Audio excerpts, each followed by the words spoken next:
നീ വാ, അവിടെ എല്ലാരും കാത്തിരിക്കുക. നമുക്ക് പോവാം. വാ.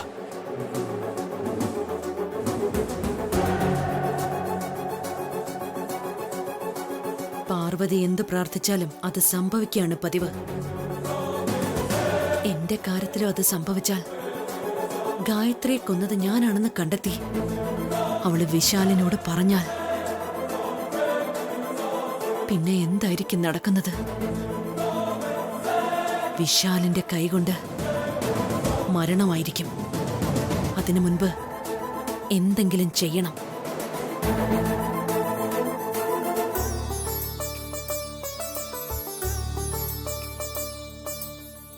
അല്ല, ഇതെല്ലാരും എവിടെയാ? ദേ, നിങ്ങളാരും ഇറങ്ങിയില്ലേ? ഇപ്പോഴേ പുറപ്പെട്ടാലേ ഉച്ചയോടുകൂടിയെങ്കിലും അവിടെ എത്തൂ. ആ, എല്ലാരും ഒന്ന് വേഗം ഇറങ്ങിക്കേ.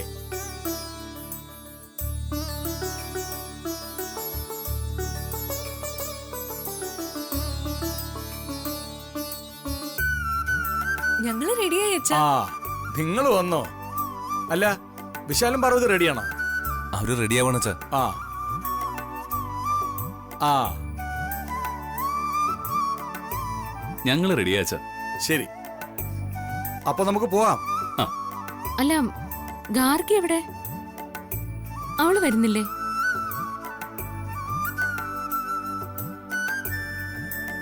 ആ, പിന്നെ ഞാൻ വരാതെ? ഞാനും റെഡിയാ, പോവാം.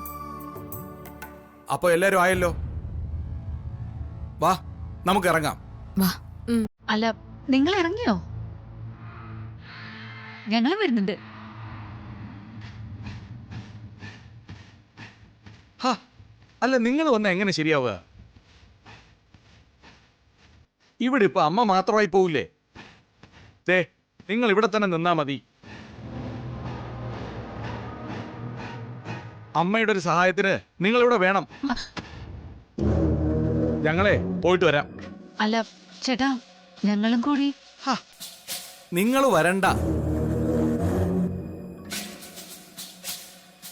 ദേ, നിങ്ങൾ ഞാൻ പറഞ്ഞത് കേട്ടാ മതി. നിങ്ങൾ ഇവിടെ തന്നെ നിൽക്ക്. ഞങ്ങളെന്നാ പോയിട്ട് വരാം. വന്നേ, പോവാം. വാ. വാ.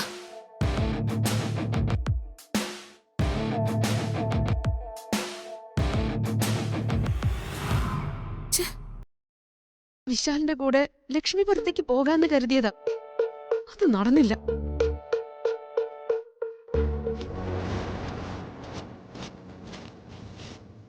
അതെ, ആ പഴയ ഫോട്ടോകളെല്ലാം എടുത്ത് പെട്ടിയിൽ സൂക്ഷിച്ചു വെക്കേ. പുതിയ ഫോട്ടോ ഭിത്തിയിൽ തൂക്കിയാ മതി. ശരി അങ്ങുന്നേ.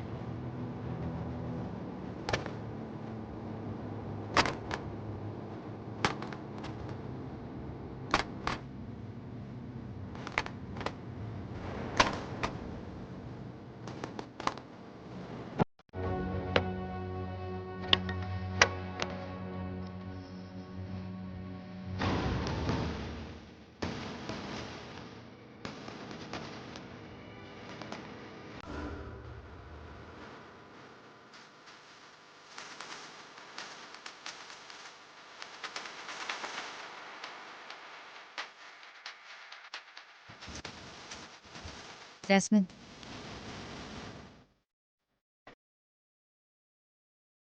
എന്താ ജാസ്മിൻ, എന്താ ഒരു സങ്കടം? ഗായത്രി ചേച്ചിയുടെ നാട്ടിലേക്ക് പോകാൻ പറ്റാത്തതിന് സങ്കടമാണോ നിനക്ക്? അതെ, എനിക്കത് വലിയ വിഷമമാണ്. നീ ഇത് വിട്ടുകളാ. നിനക്ക് ആ നാടും ഗായത്രി ചേച്ചിയുടെ വീടും ഒക്കെ കാണണമെങ്കിൽ നമുക്ക് രണ്ടാക്കും കൂടി വേറൊരു ദിവസം അവിടെ പോവാം. എന്നിട്ട് അവിടെ എല്ലാം ഒന്ന് ചുറ്റിക്കറങ്ങിയിട്ട് നമുക്കിങ്ങ് തിരിച്ചു വരാം. ഏയ്, അതൊന്നും വേണ്ട. ഇനി ഞാൻ ആ നാട്ടിലേക്കില്ല. വേണ്ടെങ്കിൽ വേണ്ട. അല്ലെങ്കിൽ തന്നെ അവിടെയൊക്കെ പോയിട്ട് എന്താ പ്രയോജനം? പ്രയോജനം ഉണ്ടെങ്കിലും ഇല്ലെങ്കിലും ഇന്ന് അവരെല്ലാരും ചേർന്ന് നമ്മളെ രണ്ടുപേരെ മാത്രം ഒഴിവാക്കിയില്ലേ? അതെനിക്ക് വലിയൊരു ഇൻസൾട്ടായിപ്പോയി. എന്താ, അമ്മയ്ക്ക് അങ്ങനെ തോന്നുന്നില്ലേ?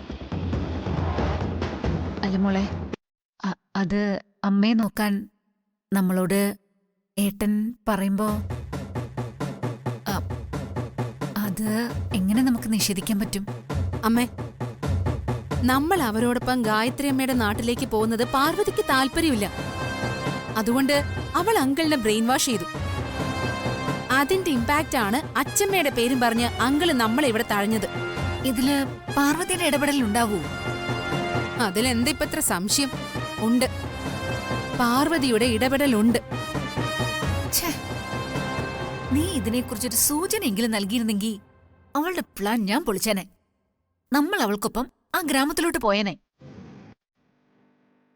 ഞാൻ മുൻകൂട്ടി സൂചന തന്നിരുന്നെങ്കിലും ഇവിടെയൊന്നും നടക്കാൻ പോകുന്നില്ല. അതെന്താ നീ അങ്ങനെ പറഞ്ഞേ? അമ്മേ, അമ്മയുടെ വോയിസിനൊന്നും ഇപ്പൊ പഴയ പോലെ ഒരു വിലയുമില്ല. അതമ്മയ്ക്ക് മനസ്സിലാവുന്നില്ലേ? മനസ്സിലായില്ലെങ്കിലേ ഇനിയെങ്കിലും അമ്മ അതൊന്ന് തിരിച്ചറിയണം. ജാസ്മിൻ, കേൾക്കുമ്പോ വിഷമം തോന്നുന്നുണ്ടാവല്ലേ? വിഷമം തോന്നിയിട്ടൊന്നും ഒരു കാര്യമില്ല. ഞാൻ പറഞ്ഞതാ സത്യം. അമ്മ ഇപ്പോ ഇവിടെ ആർക്കും ഒരു വിലയുമില്ല. വായ പോയ കോടാലിക്ക് തുല്യ അമ്മയ്ക്കിപ്പോ ഈ വീട്ടിലെ സ്ഥാനം.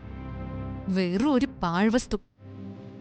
അതുകൊണ്ടാ ഗായത്രി അമ്മയുടെ നാട്ടിലേക്ക് പോവാൻ ഒരുങ്ങിയപ്പോ അത് വേണ്ട എന്ന അമ്മയുടെ പൊന്നാങ്ങള അമ്മയെ മനഃപൂർവ്വം വിലക്കിയത്. ശരിയാ, നീ പറഞ്ഞത് തന്നെയാ സത്യം.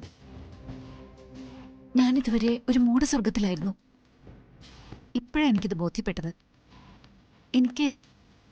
എനിക്കിവിടെ ഒരു വിലയില്ല അല്ലേ ജാസ്മിൻ? ഒരു സ്ഥാനവുമില്ല അല്ലേ? ഇല്ല. അമ്മ വിഷമിക്കേണ്ട. ഞാൻ എങ്ങനെ വിഷമിക്കാതിരിക്കും? ഇത് എനിക്കും കൂടി അവകാശമുള്ള വീടല്ലേ? ഇവിടെ എനിക്കൊരു സ്ഥാനമില്ലെന്ന് പറഞ്ഞാ അത് ഞാൻ എങ്ങനെ സഹിക്കും? ഞാനിവിടെ വലിഞ്ഞേറി വന്നൊന്നും അല്ലല്ലോ. ഈ കുടുംബത്തിലെ പ്രധാനപ്പെട്ട ഒരു അംഗം തന്നെയല്ലേ? ഏട്ടനെ പോലെ തന്നെ എന്നെ ഇവിടെ ഉള്ളവർ മാനിക്കേണ്ടതല്ലേ? അമ്മേ, അങ്കിളിന് തുല്യം തന്നെ അമ്മയെയും ഈ കുടുംബത്തിലെ എല്ലാവരും ബഹുമാനിക്കും. അമ്മയ്ക്കും ഈ ഫാമിലിയിൽ ഒരു പ്രധാനപ്പെട്ട സ്ഥാനം ലഭിക്കുകയും ചെയ്യും. പക്ഷേ ആ സ്ഥാനം നേടിയെടുക്കണമെങ്കിൽ ഇനി ഞാൻ പറയുന്നത് പോലെ അമ്മ പ്രവർത്തിക്കണം. ഞാൻ എന്ത് വേണം? നീ പറ. നീ പറയും പോലെ ഞാൻ എന്ത് ചെയ്യാം? വിശാലിന്റെ അച്ഛനൊപ്പം തന്നെ തുല്യ അവകാശം അമ്മയ്ക്കും ഈ വീടിലും സ്വത്തുക്കൾക്കും ഉണ്ടെന്നും ആയതിനാൽ ആ അവകാശത്തിൽപ്പെട്ട വസ്തുക്കൾ അമ്മയുടെ പേരിൽ നിയമപരമായി വീതം വെച്ച് തരണമെന്നും ആവശ്യപ്പെട്ട് ഒരു വക്കീൽ നോട്ടീസ് അമ്മയുടെ സഹോദരന്റെ പേരിൽ എത്രയും പെട്ടെന്ന് അയക്കണം.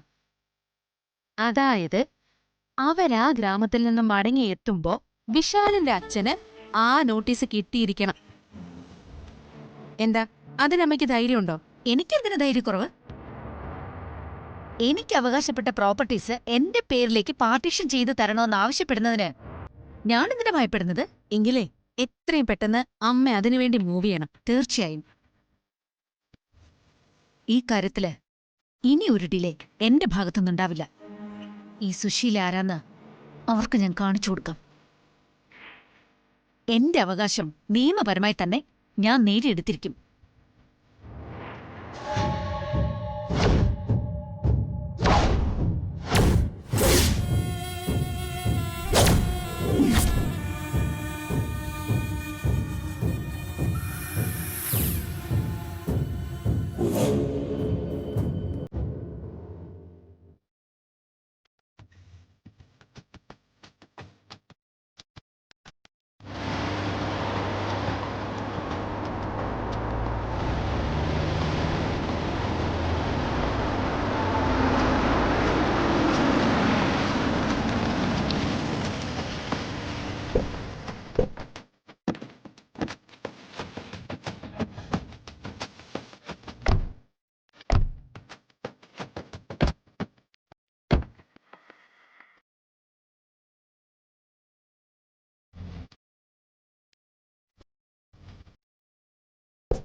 എന്താടോ, സുഖമാണോ? ഈശ്വര അനുഗ്രഹത്താൽ അല്ലലില്ലാതെ കഴിഞ്ഞു പോകുന്നു സാർ. അല്ല, ഈ തറവാട് വൃത്തിയാക്കാൻ വേണ്ടി താനും ഇവരെല്ലാരും കൂടി ഒത്തിരി കഷ്ടപ്പെട്ടിട്ടുണ്ടാവൂല്ലേ? ഏയ്, അങ്ങനെയൊന്നുമില്ല സാർ. നമ്മുടെ ഗായത്രി അമ്മയുടെ തറവാടല്ലേ ഇത്. ഇത് വൃത്തിയാക്കുന്നതിൽ ഞങ്ങൾക്ക് യാതൊരു പ്രയാസവുമില്ല സാർ. പക്ഷേ എനിക്കൊരു അപേക്ഷയുണ്ട്. ഈ വീട് ഇങ്ങനെ അടച്ചിടരുത് സാർ. ഒരു കാലത്ത് ഐശ്വര്യം നിറഞ്ഞു നിന്നിരുന്ന ഈ വീട് ഇപ്പൊ പാഴടഞ്ഞു കിടക്കുന്നത് കാണുമ്പോ ഞങ്ങൾ നാട്ടുകാർക്ക് എല്ലാവർക്കും നല്ല വിഷമമുണ്ട് സാർ.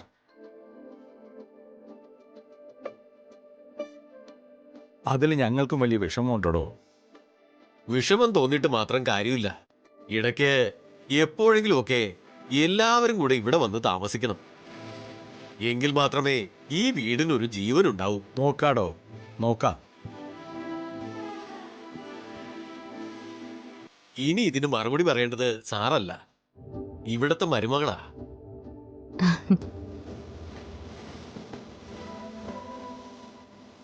വരാം. ഞങ്ങളിനി ഇടയ്ക്കിടയ്ക്ക് ഇവിടെ വന്ന് താമസിച്ചിരിക്കും. മോള് ഈ തറവാടിന്റെ മാത്രം മരുമകളല്ല, ലക്ഷ്മീപുരത്തെ മരുമകളാ. ഞങ്ങൾ മോളെ കാണാനും ഈ നാട്ടിലേക്ക് സ്വീകരിക്കാനും കാത്തിരിക്കായിരുന്നു. ഇനി നമ്മുടെ നാട്ടിൽ ഗായത്രി അമ്മയുടെ സ്ഥാനം വഹിക്കേണ്ടത് മോളാണ്.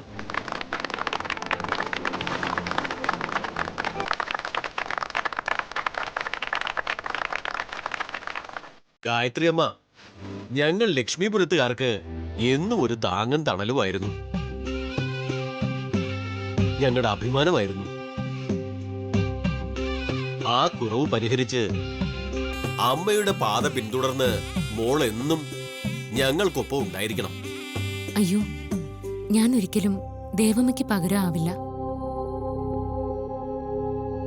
ദേവമ്മ വിണ്ണിലെ താരകമാണെങ്കിൽ ഞാൻ മണ്ണിലെ വെറും പുൽനാമ്പാണ്.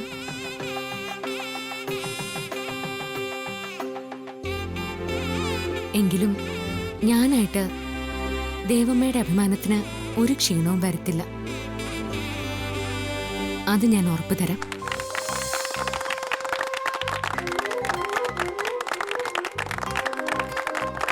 ആ ഹാരോയും എടുത്തേ.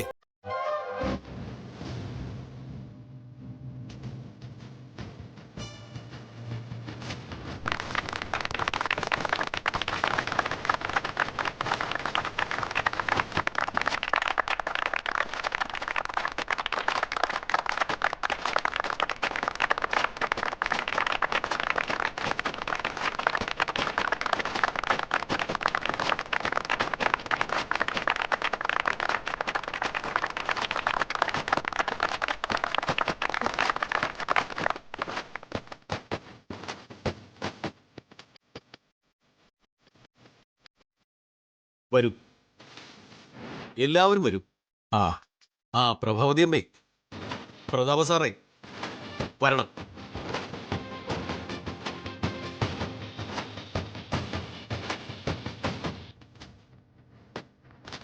വിപിൻ സാറ്,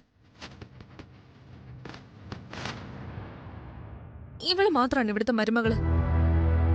ഞാനും ഇവിടുത്തെ മരുമകളല്ലേ? എന്നിട്ട് ഇവരെന്താ എനിക്കൊരു വില തരാത്തത്, എന്നെ ഗൗനിക്കാത്തത്, എന്നെ ബഹുമാനിക്കാത്തത്? പല്ലവി, നീ ഇവിടുത്തെ മരുമകളല്ല, നീ എന്റെ അമ്മയുടെ തറവാട്ടിലെ മരുമകളാ. നിന്നെ ബഹുമാനിക്കേണ്ടത് അവരാണ്. ഇവിടെ ഉള്ളവരും എന്നെ ബഹുമാനിക്കണം. എന്താ എന്താ പ്രശ്നം? ഇവിടെ ആരും എനിക്കൊരു മാന്യതയും മര്യാദയും തരുന്നില്ല അമ്മേ. ഓ, അവർക്ക് എല്ലാവർക്കും പാർവതിയെ മതി. പാർവതിക്ക് കൊടുക്കുന്ന ബഹുമാനം ഇവിടെ എനിക്കും കിട്ടണം. അതിനുവേണ്ടി അമ്മ ഇതിലൊന്ന് ഇടപെടണം. പല്ലവി, ദാ ഈ നിൽക്കുന്ന ചേച്ചി പോലെ അവർ മൈൻഡ് ചെയ്യുന്നില്ല. പിന്നെ എങ്ങനെയാ നിന്നെ അവർ കണക്കിലെടുക്കുന്നേ? അങ്കിളെ, നീ സമാധാനപ്പെട്, ഒന്ന് വെയിറ്റ് ചെയ്, എല്ലാം ശരിയാക്കി എടുക്കാം അല്ലേ ചേച്ചി? ആ വാ, നിങ്ങൾ വാ.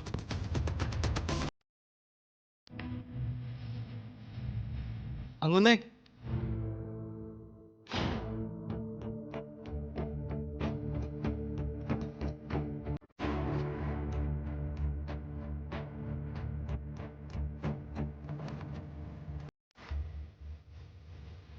മുരുക എന്താടാ? അല്ല, ഗോപിയങ്കൊന്നും കുടുംബവും വന്നു നിറഞ്ഞ് കാണാൻ വന്നതാ.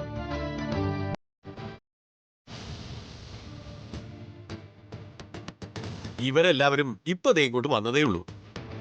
എന്താ വിശേഷിച്ചെന്തെങ്കിലും ഉണ്ടോ? ഞാനും ഇവളും ഈ ദേശത്ത് തന്നെ ജനിച്ച് ജീവിക്കുന്നവരങ്ങുന്നേ. ഗായത്രിയമ്മ ഉണ്ടായിരുന്നെങ്കിൽ ഞങ്ങളുടെ അച്ഛനമ്മമാരുടെ പേര് പറയുമ്പോൾ തന്നെ അറിഞ്ഞേനെ. ആ അമ്മ പോയില്ലേ? മുരുക, ഇവര് പട്ടണത്തിൽ നിന്ന് ഒത്തിരി യാത്ര ചെയ്ത് ക്ഷീണിച്ചു വന്നിരിക്കുകയല്ലേ. ഇവർക്ക് അല്പമെങ്കിലും വിശ്രമിക്കണ്ടേ? അതുകൊണ്ട് ആവശ്യം എന്താണെന്ന് വെച്ചാ അതങ്ങ് പെട്ടെന്ന് പറഞ്ഞേക്ക്. അവര് പറയട്ടെ. അങ്ങുന്നേ, ഗായത്രിയമ്മയുടെ ഐശ്വര്യം അറിയാലോ. അമ്മയായിട്ട് തുടങ്ങിയതൊന്നും നശിച്ചു പോയിട്ടില്ല. അമ്മ ആ കൈകൊണ്ട് എന്തൊക്കെ സംരംഭങ്ങൾ തുടങ്ങിയിട്ടുണ്ടോ അതൊക്കെ വെച്ചടി കയറ്റം മാത്രമേ ഉണ്ടായിട്ടുള്ളൂ.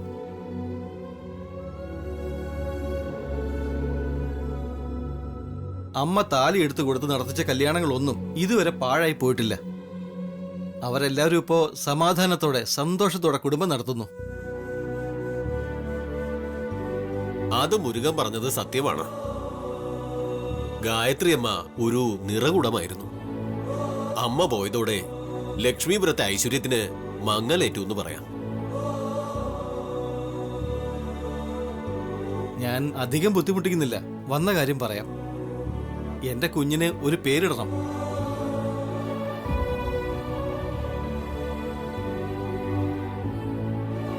അമ്മ പേരിട്ട കുഞ്ഞുങ്ങളെല്ലാം ഇന്ന് വളർന്ന് ബഹുമിടുക്കന്മാരായിരിക്കുക. ഓ, അതാണോ വിഷയം? കുഞ്ഞിനൊരു പേരിടണം, അത്രയല്ലേ ഉള്ളൂ. പേര് ഞാനിടാം. അയ്യോ, ക്ഷമിക്കണം. പറയുന്നതിൽ വിഷമം തോന്നരുത്. എന്റെ കുഞ്ഞിന് പേരിടേണ്ടത് ഗായത്രിയമ്മയുടെ മരുമകളായ ഈ അമ്മയാ.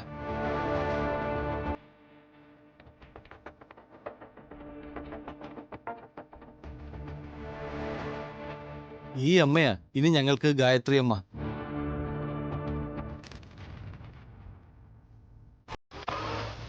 അമ്മ വന്ന സ്ഥിതിക്ക് അമ്മ തന്നെ കുഞ്ഞിന് പേരിടണം.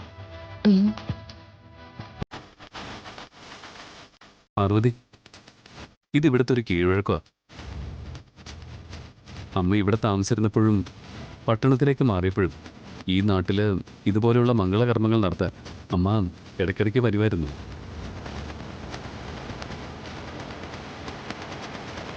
എത്ര തിരക്കുണ്ടെങ്കിലും അതൊക്കെ മാറ്റി വെച്ചിട്ട് ഇവിടുത്തുകാരുടെ ആവശ്യമൊക്കെ അമ്മ സാധിച്ചു കൊടുക്കായിരുന്നു.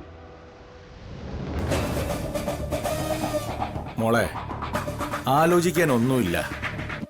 ഗായത്രിയെ മനസ്സിൽ ധ്യാനിച്ച് നല്ല ഐശ്വര്യമുള്ളൊരു പേര് ദേ ഈ കുഞ്ഞിന് ഇട്ടുകൊടുക്ക്. ഗായത്രി അമ്മയുടെ ആത്മാവിന്റെ അനുഗ്രഹം അമ്മയുടെ ഈ മരുമകൾക്കുണ്ടാവുമെന്നാ ഞങ്ങളുടെ വിശ്വാസം. അതുകൊണ്ടാ അമ്മയെ കൊണ്ട് തന്നെ പേരിടണമെന്ന് ഞങ്ങൾ തീരുമാനിച്ചത്. അമ്മ അത് പറ്റില്ല എന്ന് പറയരുത്.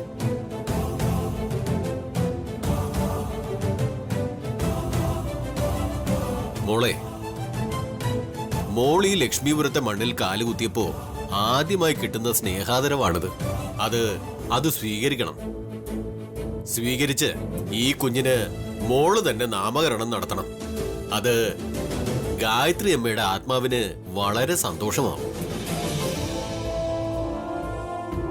മോളെ, ഇവരെ വിഷമിപ്പിക്കാതെ നീ ഒരു പേര് വെച്ചു കൊടുക്ക്. ശരി, നിങ്ങളുടെയൊക്കെ ആഗ്രഹം അതാണെങ്കിൽ ഞാൻ പേരിടാം. പാർവതി കുഞ്ഞിന് എന്ത് പേരാ ഇടാൻ പോകുന്നതെന്ന് ഊഹിക്കാമോ? അതിലാലോചിക്കാൻ എന്തിരിക്കുന്നു? അവള് പേരിടുന്നത് ഗായത്രി എന്നായിരിക്കും. അത് കേൾക്കുമ്പോൾ വിശാലിന് സന്തോഷമാവുമല്ലോ. വിശാലിന് മാത്രമല്ല, ഇവിടെ കൂടിയിരിക്കുന്ന എല്ലാവർക്കും അതിഷ്ടമാവും. ആളെ കയ്യിലെടുക്കാൻ അവൾ ആ പേരല്ലേ ഇടൂ.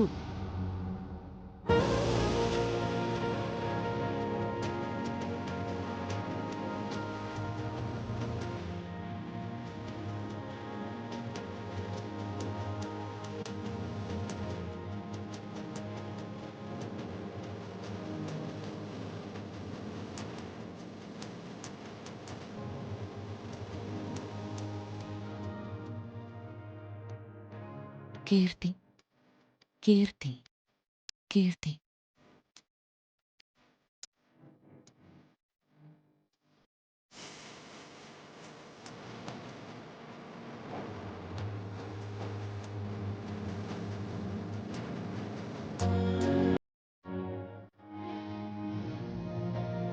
കീർത്തി.